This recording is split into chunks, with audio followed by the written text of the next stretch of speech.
Assalamualaikum warahmatullahi wabarakatuh. Nama saya Nur Hasana, NIM saya 220 2010 232. Hari ini saya akan mempresentasikan mata kuliah Ekonomi Makro yang berjudul Review Kebijakan Pembangunan Ekonomi dan Politik Era Joko Widodo.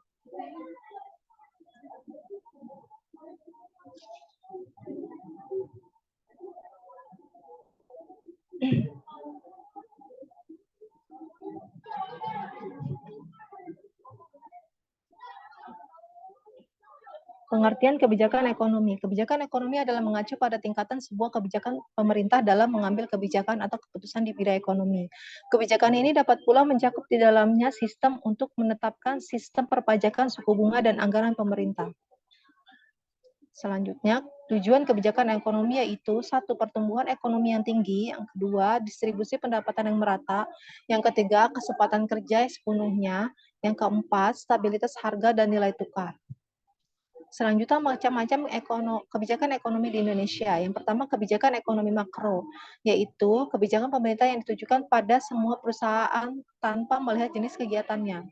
Yang kedua, kebijakan ekonomi meso, kebijakan ekonomi yang khusus ditujukan pada sektor-sektor tertentu. Yang ketiga, kebijakan regional, yaitu kebijakan ekonomi yang ditujukan pada wilayah tertentu. Selanjutnya, kebijakan ekonomi makro. Kebijakan ekonomi makro ada 3, yaitu pertama, kebijakan monitor.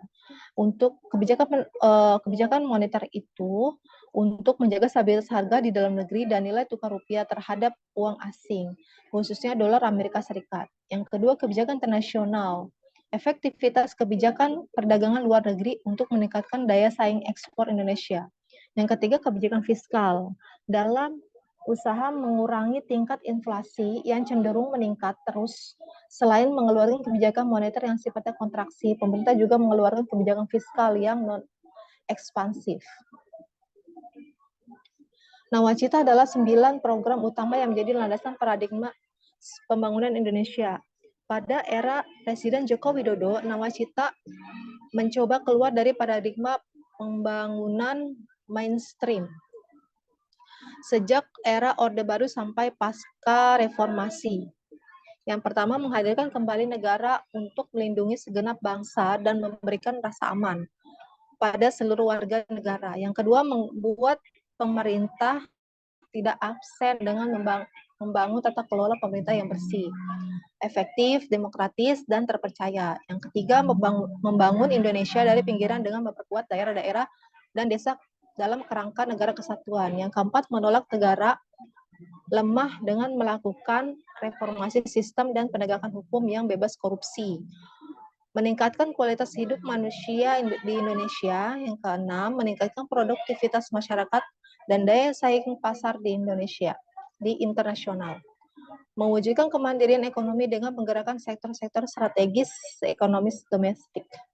Melakukan revolusi karakter bangsa dan memperteguh kebinekaan dan memperkuat restorasi sosial Indonesia.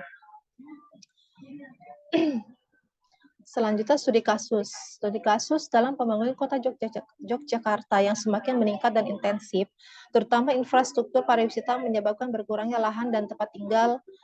Perkembangan tersebut memaksa kota Yogyakarta melakukan perluasan di daerah pinggiran.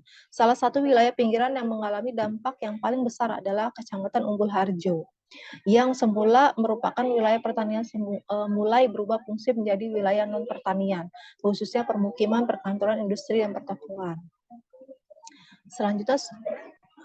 Selanjutnya, masalah yang ditimbulkan. Meningkatnya kepadatan penduduk, kemacetan, dan kurangnya infrastruktur menggunakan kebijakan meso dan yang kebijakan ekonomi sektoral.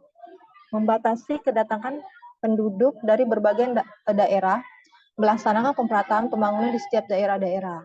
Kebijakan ekonomi adalah mengacu pada tingkat tindakan sebuah kebijakan pemerintah dalam mengambil kebijakan atau keputusan di bidang ekonomi.